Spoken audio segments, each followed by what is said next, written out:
Action Therapies by Haley Berry.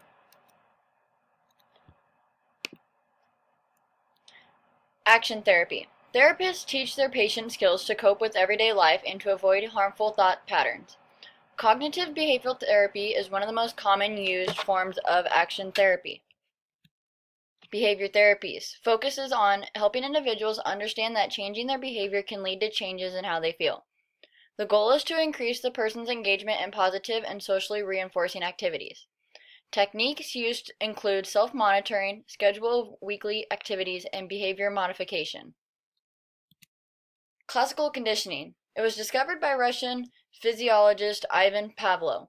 It is a learning process through associations between environmental stimulus and a natural occurring stimulus that will result in a learning response.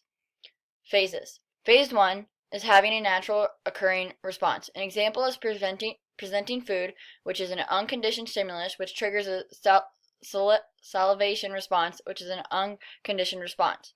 Phase 2, the neutral stimulus is repeatedly paired with the unconditioned response. The neutral stimulus is now the conditioned stimulus. Phase 3, presenting the conditioned stimulus alone will get a response known as the conditioned response. Examples of classical conditioning. Many dog trainers use classical conditioning techniques to train pets. They are useful for helping with anxiety problems. Teachers apply classical conditioning by presenting a positive classroom for kids to overcome anxiety or fear. Operant conditioning is a process used to modify behavior through positive and negative reinforcement. An individual makes an association between a behavior and a consequence. The term operant conditioning was originated by B.F. Skinner.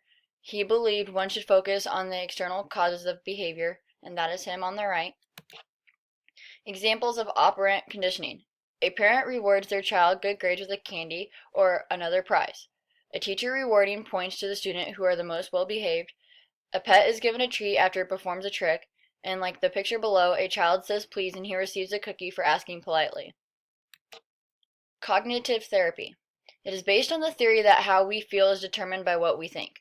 Common cognitive errors are personalization, dichotomous thinking, selective abstraction, magnification, and minimization. Researchers have shown that cognitive therapy can be effective for the long-term treatment of depression.